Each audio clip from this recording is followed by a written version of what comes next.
Bienvenue Moustapha Seymi, Bonjour.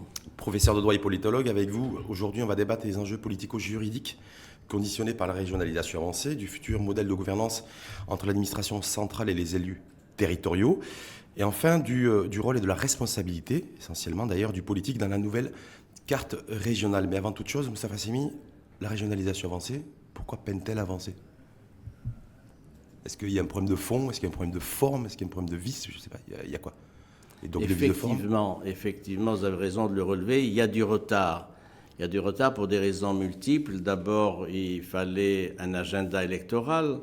La nouvelle constitution de juillet 2011 a prévu et créé la région comme nouvelle collectivité territoriale aux côtés des provinces, des préfectures et des communes. C'est une grande avancée, mais c'était 2011. Il a fallu donc concrétiser cela de manière opérationnelle et il a fallu attendre à cet égard le scrutin législatif de septembre 2015. Il y avait un texte, l'article 135 de la Constitution, qui dit les régions sont des collectivités territoriales, mais il fallait mettre en place ces nouvelles collectivités et il a fallu attendre 4 ans, c'est-à-dire septembre 2015. Donc déjà, premier retard. Deuxième retard, de septembre 2015 à aujourd'hui. Effectivement, il y a du retard. Il y a du retard, probablement qu'on va y revenir lors du débat, mais il y a du retard dans la mise sur pied des régions et il y a du retard aussi quant à l'implémentation des régions en leur donnant les moyens. Oui, ça, on va effectivement y revenir, mais pourquoi il y a ce retard-là aussi ? Est-ce que ça a été mal présenté, mal interprété, mal conçu dans les esprits ? Est-ce qu'il y a eu confusion ? Est-ce qu'on essaie de saisir le fait que les facteurs de blocage, est-ce qu'il y a eu des facteurs de blocage psychologiques ? Est-ce qu'il y a eu des facteurs de blocage dus à une confusion entre plan d'autonomie qui a été présenté à la même période et régionalisation avancée ? Voilà, c'est histoire de bien saisir ces enjeux-là, parce qu'on a l'impression qu'en fait, il y a cafouillage aussi au niveau des esprits. Il faut distinguer entre le plan d'autonomie de 2007 et la régionalisation prévue par la nouvelle Constitution. Pour ce qui est de la nouvelle Constitution, le retard que vous relevez tient, me semble-t-il, c'est une hypothèse que je vous propose, à une rigidité. Il y a... Rigidité cérébrale ? Non, politique. Une rigidité politique, une rigidité administrative. Nous sommes formatés les uns et les autres par un État unitaire, central, j'allais dire marzénien, c'est-à-dire avec un centre de pouvoir, et les acteurs ne sont pas prêts à changer de paradigme et de modèle pour se risquer dans une régionalisation qui n'est pas maîtrisée. Ça se vérifie à différents domaines, ça se vérifie au niveau de l'appareil d'État. Je vous signale que la loi sur la déconcentration est toujours en débat. Comment voulez-vous faire une décentralisation si parallèlement il n'y a pas un processus de déconcentration ? C'est quoi la déconcentration ? C'est le dessaisissement d'un certain nombre de compétences au niveau de l'État central au profit des collectivités territoriales, dont les régions. Eh bien, cette loi sur la déconcentration est encore dans les tuyaux et les commissions. Donc, il y a une grande difficulté à donner forme et contenu, comme cela serait souhaitable, à la régionalisation avancée. C'est-à-dire qu'en dehors de la vision royale qui a été tracée, c'est-à-dire que les principaux acteurs, à la fois de l'administration et à la fois le personnel politique, sont réfractaires. Grosso modo, c'est ce que vous êtes en train de dire. Ils font de la résistance. Ils font de la résistance, une résistance culturelle. Résistance au changement, évidemment, parce que durant des décennies, ils ont fonctionné suivant un modèle connu, le modèle d'un État central. Rabat qui décide pour tout le monde en donnant quelques petites attributions aux communes, aux conseils provinciaux, préfectoraux, etc., maintenant en région. La difficulté, c'est d'obtenir des administrations centrales, notamment d'un certain nombre de ministères décisionnels, un dessaisissement de leurs compétences au profit des régions.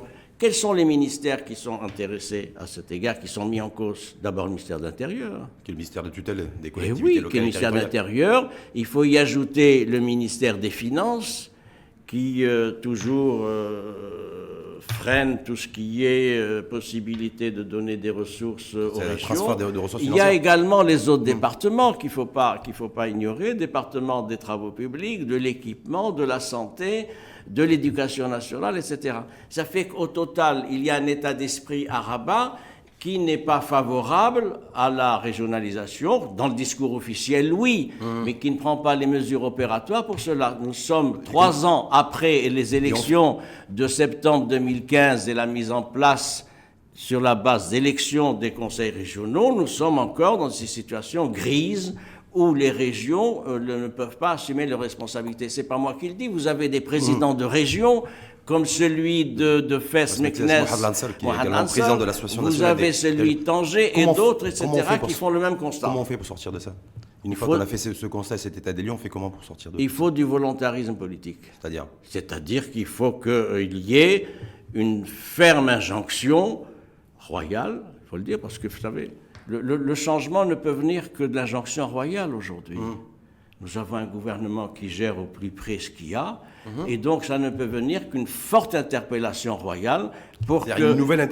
Une nouvelle et forte et appuyée pour qu'il y ait donc que cette loi sur la déconcentration soit enfin adoptée, soit appliquée, et puis qu'il y ait un rythme. La régionalisation, c'est un rythme, ça n'est pas une gestion démocratique. C'est quoi, une forme d'infantilisation du personnel politique et administratif? Est-ce qu'aujourd'hui, nous sommes face et confrontés à une infantilisation généralisée à la fois des hauts fonctionnaires et à la fois du personnel politique? Est-ce que c'est ça qu'il faut retenir? Ce n'est pas une infantilisation, c'est le fait qu'il y a une culture dominante qui est de réformer quand on est obligé de réformer, quand les instructions viennent d'en haut. Oui, mais ça veut dire quoi? Ça veut dire que l'administration est dans l'incapacité de s'auto-réformer? Ça veut dire que le personnel politique et les formations politiques sont dans l'incapacité de s'auto-réformer aussi? Mais ça fait longtemps que je fais ce constat, vous le savez, non, la capacité de changement... Ils sont censés, eux, réformer le pays, réformer la capacité de changement vient de 2 domaines. Elle vient soit des acteurs qui décident sur un bilan critique de se réformer et donc d'appréhender le changement et de l'accompagner, soit d'une directive royale, soit du choc.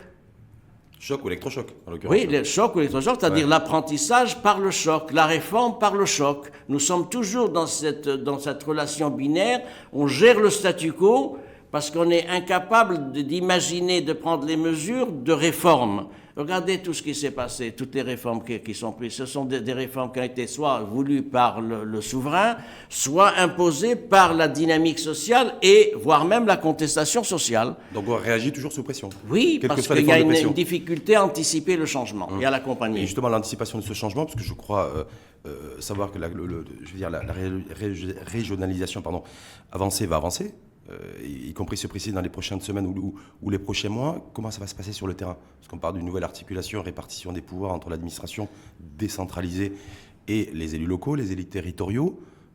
Donc voilà, comment est-ce qu'il faut appréhender aussi ce changement?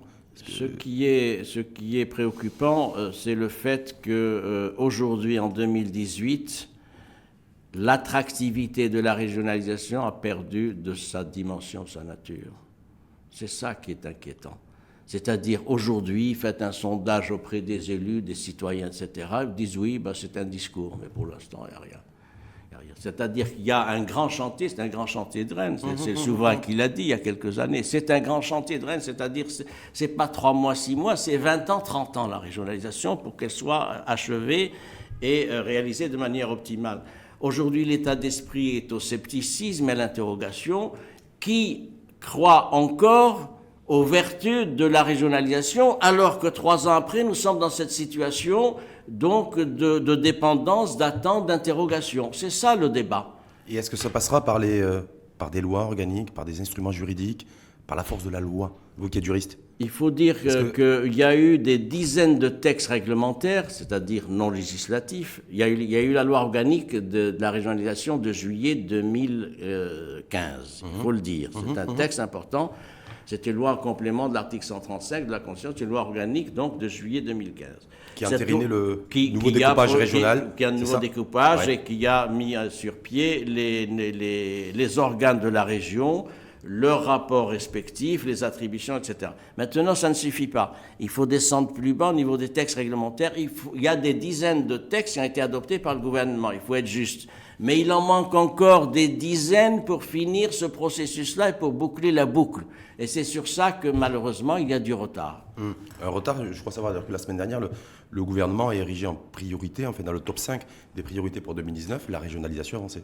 Oui, mais avec une déconcentration des pouvoirs administratifs au territoire. Vous savez, il faut avoir de la mémoire. C'est ce qu'avait dit le gouvernement Benkiren en 2011 devant le Parlement dans son programme présenté à la fin avril 2011. C'est ce qui a été répété par le précédent gouvernement pendant des années. C'est ce qui a été redit par le nouveau chef de gouvernement, Saadin Othmani, fin avril 2016 devant le Parlement lors du vote d'investiture de son parti. 2017, on a encore réitéré cela. 2018, on nous dit c'est 2019 la priorité. Mais c'est tout le temps une priorité. Je note au passage que ce programme du gouvernement qui a été présenté il y a quelques jours, vous le savez, au titre du bilan de la première année, n'a pas été présenté, moi je dois le relever, par le chef du gouvernement. Qu'est-ce que c'est que ce programme de gouvernement qui n'est pas présenté par le chef du gouvernement, qui est présenté par le ministre porte-parole du gouvernement avec des membres du cabinet du chef du gouvernement? Il y a la matière à interrogation.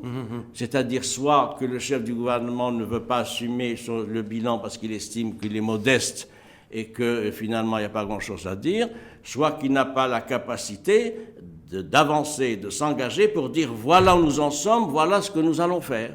En tout cas, ce qui risque d'être fait, c'est donner plus de pouvoir aux élus territoriaux, on est bien d'accord?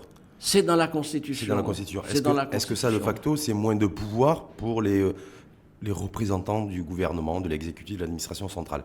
Est-ce que là, c'est je déshabille l'un pour habiller l'autre? Est-ce que c'est vers ça, vers ce modèle-là, et c'est peut-être pour ça qu'il y a des frictions et des tensions? C'est prévu par les textes. Oui. Il faut appliquer les textes. Qu'est-ce qu'ils disent les textes pour la répartition des compétences? Ils disent qu'il y a des compétences propres aux régions. Premier bloc, fiscalité, environnement, travail, tourisme, etc.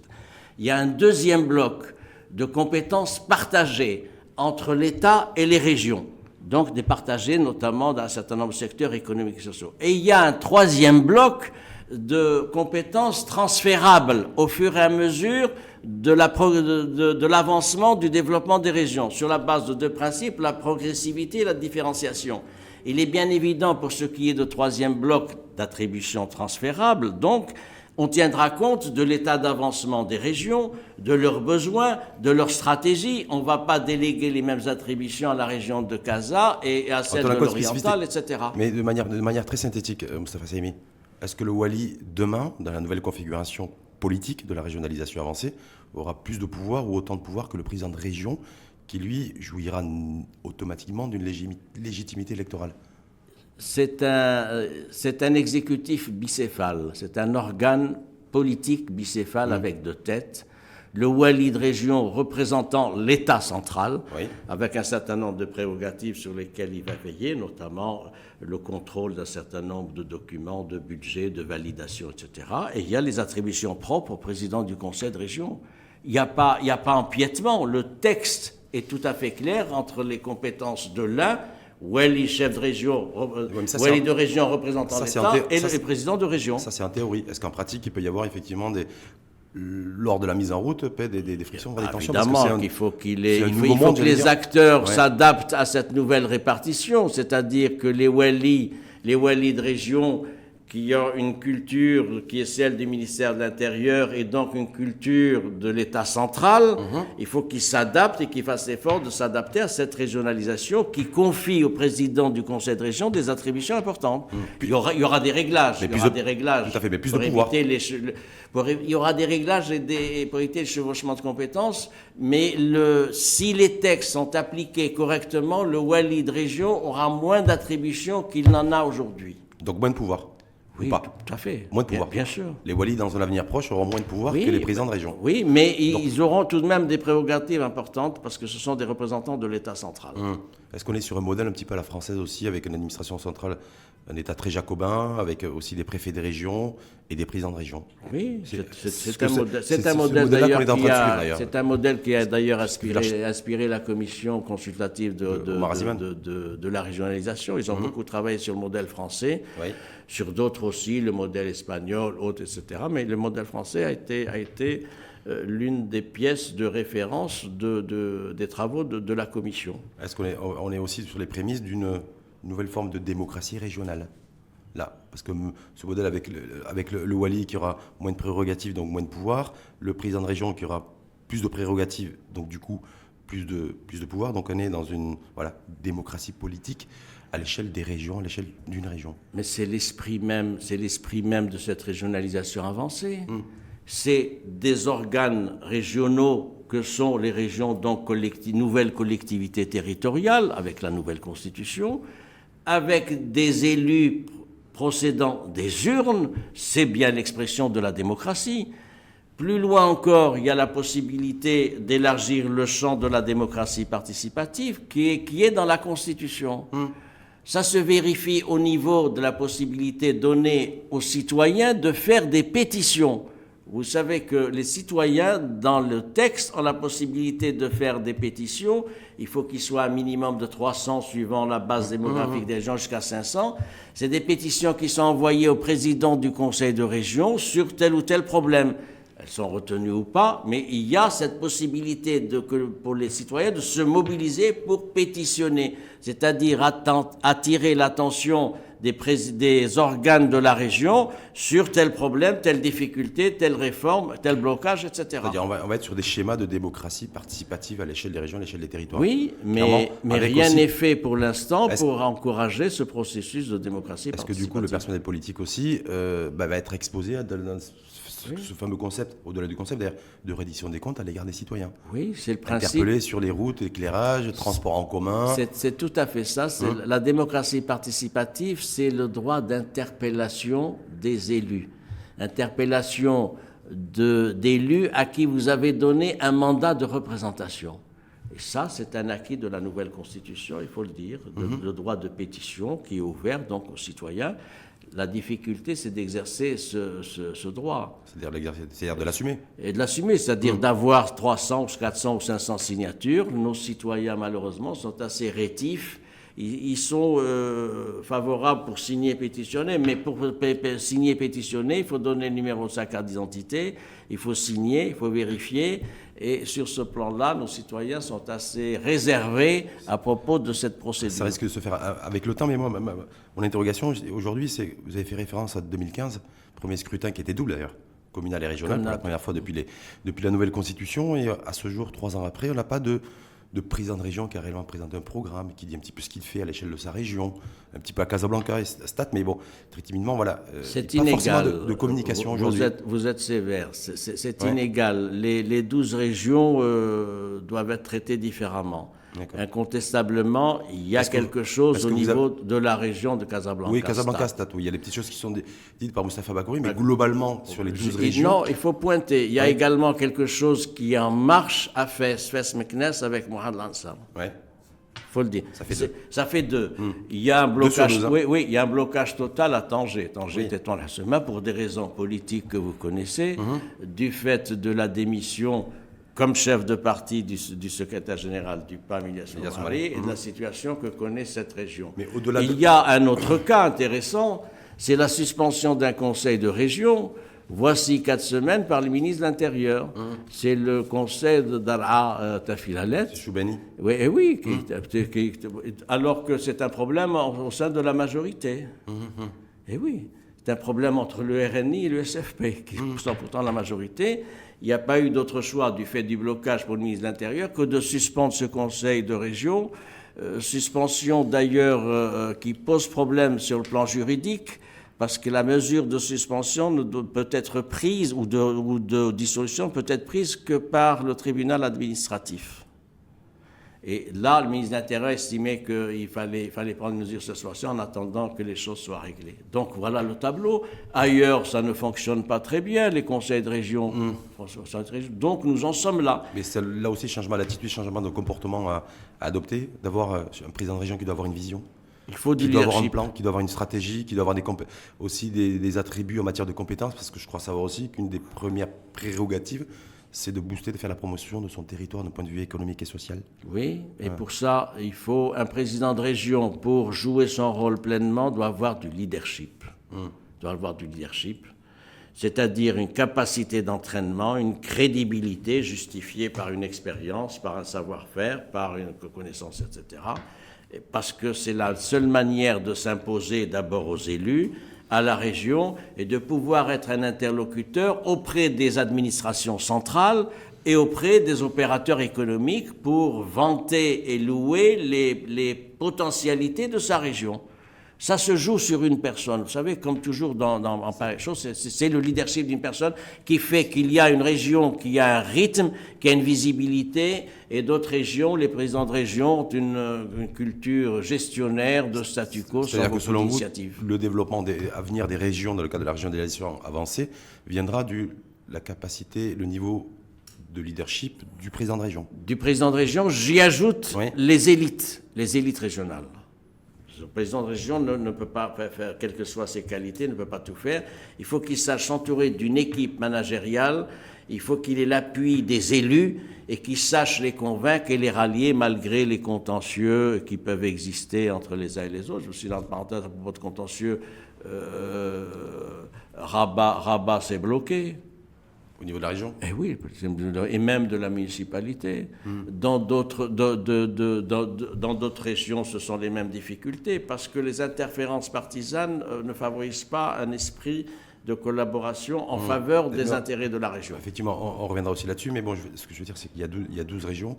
Il y a 12 régions qui ne sont pas forcément à force égale, puisqu'il y a des régions beaucoup plus développées économiquement que d'autres. Et si on a une approche purement politico-politique ou politico-juridique, est-ce que la régionalisation avancée, qu'est-ce qu'il faut aussi comme instrument, comme nécessité, pour essayer de réduire ce gap aussi d'injustice territoriale? Le modèle économique que nous avons est un modèle qui génère de l'inégalité. Ça, c'est le modèle économique. Eh oui. Mais d'un point de vue politique. Mais du point de vue politique Oui. aussi, parce que les conditions dans lesquelles ont été élus les conseils de région posent problème. Songez qu'il y a 12 régions. Sur les 12 régions, il y en a 5 qui reviennent au PAM. C'est beaucoup. 2 au PJD, 2 à RNI, etc. Pourquoi? Parce qu'il y a eu un phénomène de négociation lors des élections qui a fait que le PAM a poussé à casser certaines alliances, à faire pression sur d'autres pour rafler 5 régions. Ça a nui à la crédibilité du processus de régionalisation. Parce que voilà un parti qui a utilisé un certain nombre de moyens de pression pour décrocher la présidence de 5 régions. Et ça, c'est perçu par les citoyens, c'est perçu par les élus. Et d'ailleurs, je note que souvent les régions où il y a eu des accommodements et des arrangements politiques, sinon politiciens, sont les régions qui ont le moins de facilité pour mener un projet de développement, du fait des clivages, du fait des rivalités, des égos, des contentieux. Et ça au détriment d'une fois de plus de l'intérêt général et des populations. Et oui. Parce qu'il y a des PDR, des plans de développement régionaux qui sont sur la table de tous les présidents de région, je crois Tout savoir. à fait, oui. Il y a des programmes de développement régionaux. Oui. Alors, sur ces programmes régionaux, il y a beaucoup de choses à dire. Ils ont été d'ailleurs, les 12 présidents de région ont été recadrés par le ministre de l'Intérieur voici une dizaine de jours. Le total des projets de développement des régions, c'est 450 milliards de dirhams. 450, c'est une somme évidemment mirifique. Et le ministre de l'Intérieur les a recadrés en disant de revoir leurs projets et leurs ambitions fortement à la baisse, compte tenu des capacités financières. Alors, c'est un phénomène intéressant, c'est-à-dire voir les présidents de région qui lancent des projets avec des projets annuels de dizaines de milliards de dirhams sur 5 ans, sans tenir compte des conditions de financement de ces projets. L'État ne pouvant pas financer. D'autant plus que d'où la nécessité aussi pour le politique, parce qu'on va aller sur le terrain un peu économique et fiscal, c'est que le financement de tous ces programmes-là, quels que soient les programmes, route, on est bien d'accord, ou autoroute ou autre projet, ça sera financé par l'impôt.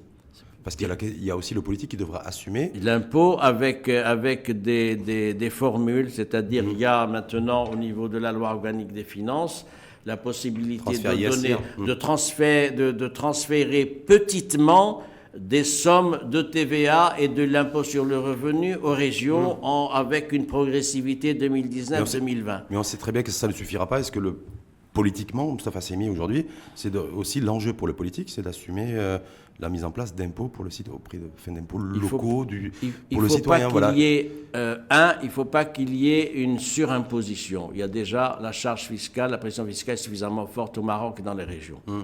2, il faut qu'il y ait un partage des ressources fiscales.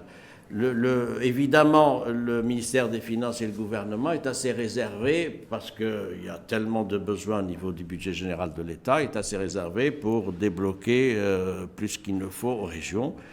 Il y a là donc une nécessité de revoir la fiscalité pour assurer des ressources. Ensuite, il y a la nécessité de réfléchir à un système fiscal modulé suivant les régions. On ne peut pas avoir, me semble-t-il, la même imposition pour toutes les régions du royaume, parce qu'elles n'ont pas le même niveau de développement, elles n'ont pas les mêmes potentialités ni les mêmes besoins. Ça, c'est un problème qui n'a pas été réglé. Il faut qu'il y ait une fiscalité régionale, variable, suivant les régions. À la carte, évidemment. On ne peut pas imposer de la même façon des opérateurs à Casablanca et ceux de l'Oriental ou dans les provinces sahariennes, etc. Et ça, c'est une question qui n'a pas été tranchée. C'est ça le facteur d'attractivité de l'investissement dans les régions, et pour pouvoir donner une chance aux régions d'accueillir des opérateurs, des investisseurs, des affaires, etc. Parce qu'on va rentrer effectivement dans une dynamique aussi de concurrence interrégionale. Oui, bien d'accord. Oui, bien sûr. Il va y avoir Mais c'est ça l'enjeu. L'enjeu de la régionalisation, c'est que chaque région fasse sa promotion pour dire c'est chez moi qu'il y a les meilleures opportunités. Pas de manière concurrentielle avec les autres, parce que les atouts ne sont pas les mêmes. Les provinces sahariennes ou pré-sahariennes n'ont pas les mêmes atouts ni les mêmes potentialités que celles de la Méditerranée, de celles de l'Atlantique, mais il y aura une émulation pour aller chercher l'opérateur, créer de l'emploi, pousser à la création d'entreprises, et ça implique une différenciation fiscale. C'est une question qui n'est pas réglée aujourd'hui. En tout cas, effectivement, qui devra l'être. On va revenir aussi sur le rôle des politiques. Là-dessus, cette question, vous l'avez dit en début de débat, Moustapha Seymi, relativement timide, relativement réfractaire au changement. Mais est-ce que là, le développement de la dynamique de la régionalisation avancée va clarifier aussi le jeu des rapports politiques? On le voit aujourd'hui, au niveau national, il y a un discours, souvent idéologique, entre formations politiques, mais au niveau des assemblées électives, dans les communes ou dans les régions, ça se passe relativement bien. On a du PJD qui cohabite parfaitement avec des PAMistes, par exemple, ou autres. Donc, du coup, est-ce qu'on va aller sur ce développement-là avec des élus qui seront beaucoup plus pragmatiques qu'idéologiques? Il y a le discours des partis qui est favorable à la régionalisation, évidemment. Il y a maintenant la pratique. Nos partis politiques sont formatés suivant un modèle centralisateur. C'est-à-dire, vous savez, toutes les directions des partis se trouvent où? Se trouvent à Rabat. Le modèle d'articulation des partis depuis 60 ans, depuis l'indépendance, c'est un modèle central qui est une réplique du modèle de l'État. Pourquoi? Parce que la construction architecturale procédait de ce référentiel-là, c'est-à-dire un État central, un centre de pouvoir. La difficulté pour les partis politiques, c'est de s'adapter à une régionalisation de leur structure. Et si c'était le cas, les directions des partis perdraient de leurs compétences. Parce qu'au niveau des régions et des structures partisanes de régions, il y aurait donc des réseaux, des clientèles, des élites qui plaideraient pour leurs droits et qui feraient entendre leur voix. Et donc, ça réduirait d'autant la capacité de régulation des directions centrales. Nous ne sommes pas prêts, culturellement, je parle des partis, et je me mets avec eux, nous ne sommes pas prêts à raisonner suivant un modèle régional. Parce que culturellement, nous sommes marqués par un modèle d'État central. Les partis politiques ne vont pas se remettre en cause.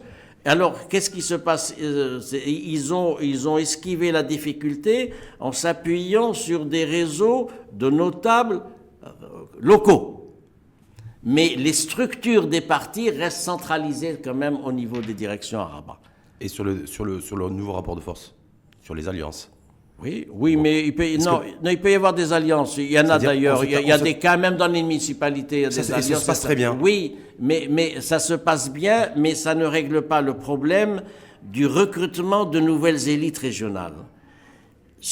Les élus régionaux de différents partis procèdent de processus de sélection propres aux partis, c'est-à-dire des réseaux, du clientélisme, du clanisme, voire même du népotisme. La difficulté, c'est de promouvoir de nouvelles élites régionales, soit dans les partis, mais il faut que les partis prennent l'initiative d'encourager ces mesures-là, soit qu'il y ait un engagement et une mobilisation des élites régionales actuellement en dehors du parti pour investir le champ politique, se présenter aux élections, défendre des projets et peser sur une machine administrative partisane qui est un facteur de blocage pour la libération de nouvelles potentialités. Donc pour vous, l'enjeu, il est sur les partis politiques, leur capacité à se régionaliser, donc à déconcentrer aussi leur pouvoir. C'est ça en fait. Je ne crois pas beaucoup à la thèse de la réforme par les partis de leur structure nationale qui sont, elles, celles de partis centralisés. Non. Je suis interrogatif. Ouais. Je suis interrogatif parce que les décideurs, qui soient de l'État, on parlait du gouvernement et des administrations, ou les décideurs de partis, les directions, n'aiment pas beaucoup faire leur autocritique ni se remettre en cause. Il y a un système qui, à leurs yeux, fonctionne, qui donne des résultats. Ce système va bouger, ce système va changer. Oui, mais ils vont devoir rendre des comptes aux citoyens. Il changera que s'il y a une dynamique sociale, c'est ce qu'on disait, s'il y a une mobilisation. Il changera pas, il viendra pas de la volonté créatrice des décideurs, que ce soit les décideurs de l'État ou les décideurs des partis. Pourquoi voulez-vous que des responsables de partis fassent de la place à des élus de Figuig, de Zagora, de Ouarzazate, qui sortent du champ traditionnel de clientélisme et de cooptation de ces mêmes partis? C'est ça le problème. Le problème, c'est que nous avons un système partisan qui n'est pas ouvert sur de nouvelles potentialités. Il reproduit les mêmes élites. Quand il y a des ouvertures, elles sont faites, mais c'est de manière cooptée, sinon clientéliste. Et c'est l'ouverture du système de partis à de nouvelles potentialités, les jeunes, les femmes, les opérateurs, etc., qui pose problème. Et je crois savoir qu'il y a un instrument de régulation qui est le vote, les élections. Oui. Donc il risque d'y avoir de plus en plus aussi de sanctions Oui, par les urnes. sauf que... Donc du coup, est-ce que ça ne va pas donner lieu aussi à une redistribution des cartes au sein des partis, c'est-à-dire qu'ils se retrouvent sous pression? Votre postulat est discutable parce que 2/3 des Marocains en âge de voter ne votent pas. Il y a 24 millions de Marocains en âge de voter. Il y en a 15,5 millions qui s'inscrivent. Il n'y a que 7 millions qui votent. Donc il faut élargir la base électorale de la démocratie pour espérer avoir de nouvelles potentialités, de nouveaux élus. Et l'attractivité du vote et de la démocratie ne peut se faire que si les citoyens et les nouvelles élites prennent la mesure du fait qu'il y a possibilité de changement en investissant le champ institutionnel, celui des régions. C'est ce travail-là qui doit être fait. Justement, il peut y avoir un appel d'air avec la régionalisation avancée? Oui. Je pense que c'est un des objectifs aussi. Mais bien sûr, mais à condition que toutes les conditions soient réunies pour que cette régionalisation fasse la preuve de sa crédibilité, de son efficacité, et qu'il y ait une adhésion des nouvelles couches sociales, jeunes, cadres, femmes, etc., à la nécessité d'adhérer à ces nouvelles entités territoriales. Toutes ces personnes qui, de toute façon, seront dans un rôle interpellatif, dans le sens où on parlera de leur quartier, on parlera de leur ville, on parlera de leur région directement. Mais c'est ce qui est souhaitable, mais il faut que les conditions... C'est ça l'enjeu aussi, je pense. Bien sûr, l'enjeu. L'enjeu, c'est de donner forme et contenu à la démocratie participative, le droit de pétition, le droit de voter, le droit de délibérer. Il y a d'ailleurs, dans les régions, c'est prévu par les textes, mais ça n'est pas installé. Il est prévu des directions d'écoute, d'études, de doléances, d'examen, de délibération. Quelle est la région qui a créé ces structures-là qui sont prévues par la loi organique? Donc nous sommes là. Il faut offrir un cadre qui permette aux citoyens, de manière générale, d'adhérer aux bienfaits de la régionalisation, de se mobiliser dans ce sens et donc d'exercer cette fonction d'interpellation. Nous n'en sommes pas là malheureusement, mais ça prend du temps. Je vous ai dit que c'est un chantier de 20 ans. 20 ans, c'est-à-dire ce chantier achevé au bout de 20 ans, vous voulez dire? Oui, le chantier de la régionalisation, c'est 20 ans, 30 ans. C'est pas 3 mois, c'est pas 6 mois, mais il faut que les conditions de départ soient optimales pour ne pas décrédibiliser la régionalisation et pour qu'elle retrouve ses titres de légitimité auprès des citoyens. Nous sommes dans une phase aujourd'hui qui est une phase cruciale. Crédibiliser de légitimité. Et oui, il faut pas que ça soit qu'un discours, il faut pas que ça soit simplement que des effets d'annonce et des postures, il faut que le citoyen retrouve lentement confiance dans la régionalisation avancée. Vous savez, c'est une révolution. Sa Majesté le Roi l'avait dit il y a quelques années, la régionalisation est une révolution parce que c'est une réarticulation de tout un système institutionnel façonné par l'histoire, la culture, la pratique, les mentalités. Comment donner un nouveau visage institutionnel au Maroc? Mais c'est une rupture avec tout un modèle historique, avec des régions, donc les 12 régions, une remobilisation, c'est une opération qui n'est pas facile. 12 régions qui seront de toute façon les moteurs du Maroc en mouvement et du Maroc du changement. Mais c'est ça l'avenir. Ouais. L'avenir du Maroc, c'est la régionalisation. C'est pour ça qu'on dit régionalisation avancée. L'avenir de la démocratie, c'est la réussite de la régionalisation. Le succès du développement économique, c'est aussi la régionalisation. Parce que c'est une mobilisation des ressources, des potentialités, des élus, des opérateurs, etc.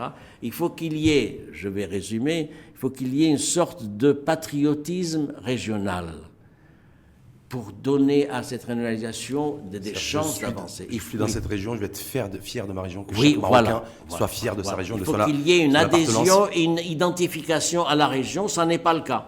Ça n'est pas, mais sur le plan des nouvelles structures qui sont prévues par la Constitution, il faut qu'il y ait ce patriotisme régional, cette émulation, cette volonté de faire quelque chose. Pour l'instant, je vous m'accorderai que le climat est plutôt dépressif. Mais en tout cas, vous êtes de naturel confiant, je crois, optimiste. Je suis toujours confiant, oui.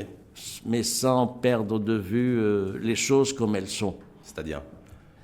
Il faut faire le bon diagnostic.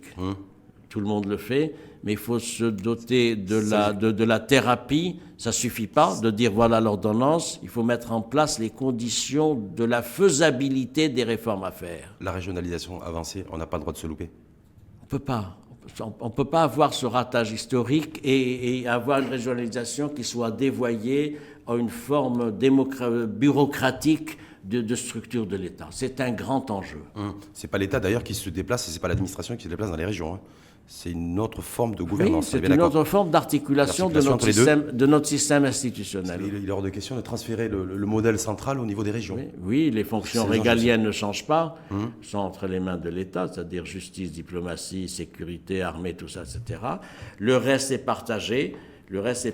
C'est ce processus d'accompagnement, de partage qu'il faut accompagner et soutenir pour réussir. En tout cas, le politique au sens large est devant ses responsabilités. Oui, mais le politique, ils sont conscients de cela, mais le problème des politiques, c'est qu'ils ont les yeux tournés vers l'agenda de 2021, parce que 2021, c'est aussi le renouvellement des conseils de région, en plus des élections législatives. Et donc, je doute que nos politiques aient beaucoup d'intérêt pour une véritable régionalisation. On est déjà en 2018 et on est déjà dans un schéma préélectoral de 2021 où il y aura l'enjeu des 12 régions et d'autres enjeux, notamment le renouvellement de la Chambre des représentants. Oui, parce qu'en 2015, vous avez vu qu'il y avait quand même une émulation pour se faire élire, en tout cas de la part des partis politiques, pour ce scrutin. Oui, parce que ça donne une visibilité, ça donne des moyens, ça donne des ressources, et ça permet aux partis d'avoir un cadre organique et structurel pour faire quelque chose.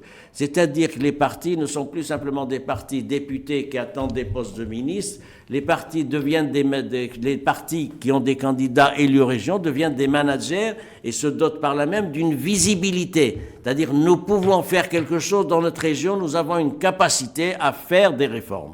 Merci en tout cas Moustapha Saimi pour cet éclairage politico-juridique sur la régionalisation avancée. On est à J-11 du Moroccan Today Forum le 20 juillet qui portera effectivement toute la régionalisation avancée sous toutes ses dimensions. Et aujourd'hui, c'était la dimension politique. C'est un débat d'actualité. C'est toujours d'actualité, et puis ça le sera encore plus à mon avis dans les prochains jours, les prochaines semaines et les prochains mois. En tout cas, merci à vous, Moustapha Saimi, et je vous souhaite une bonne journée. Merci.